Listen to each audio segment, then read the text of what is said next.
Salut, c'est Robin. Pour ce nouveau SVJ TV, je vous emmène sous l'eau. À 4000 mètres de profondeur sous l'océan Atlantique. Wow, il fait chaud ici. Il faut dire que nous sommes sur le Rift, cet axe volcanique qui déchire le plancher océanique. Ça, c'est un fumeur noir qui crache des sulfures bouillonnants. Et ça, c'est Victor 6000, le robot télécommandé de l'expédition franco-russe qui vient d'explorer cet endroit pendant 6 semaines.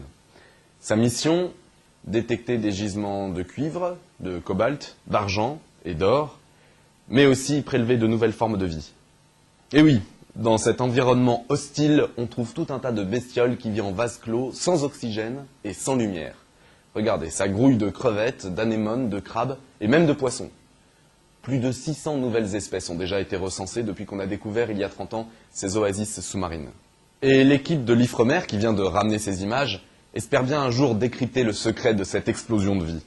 Un secret d'autant plus intéressant à étudier qu'il est peut-être aussi celui de l'apparition de la vie sur Terre.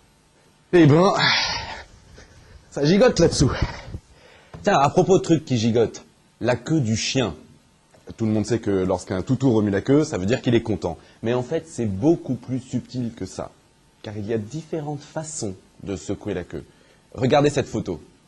La queue du chien est largement inclinée sur sa droite. C'est lorsqu'il est très content, comme par exemple lorsqu'il voit son maître.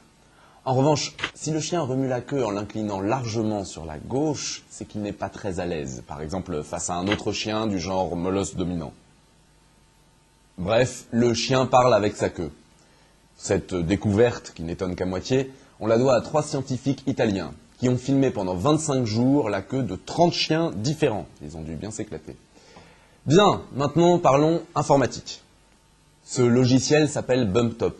Il a été mis au point par des Canadiens.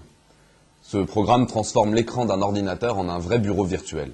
Ça permet de ranger tout ce qui traîne à l'aide d'un petit stylo optique. On peut réunir les fichiers en pile, les éparpiller, c'est assez rigolo. Ce logiciel sera sans doute disponible pour le grand public à la fin de l'année. Mais est-ce vraiment utile? Envoyez-nous un petit commentaire pour nous dire ce que vous en pensez. Et vous, Zbron? Zbron, qu'est-ce que vous en pensez? Zbron? You, Zbron? Je vous dérange peut-être? Ça y est, Robin, j'ai trouvé, ça y est! Oh là, Zbron, oh là, du calme, on se calme. Il se passe quoi? Vous parlez de quoi, là? Une planète habitable, je l'ai trouvée! Enfin, c'est plutôt une équipe de chercheurs français, portugais et suisses qui viennent de mettre la main dessus. Et il fallait le faire. Une vraie aiguille dans une botte de foin. C'est une planète rocheuse qui fait environ 1,5 fois la taille de la Terre.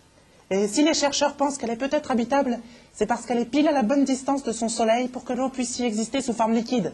Et l'eau, comme vous le savez, mon cher Robin, est indispensable à la vie. En plus, cette planète appartient à un système solaire tout proche du vôtre. Elle est à peine 20,5 années-lumière de la Terre. Oui, c'est pas la porte à côté non plus. Hein. Pourquoi vous iriez pas y faire un petit tour, Zbron, hein? Vous ferez des vacances. Bon, à la semaine prochaine pour un nouveau SVJ TV.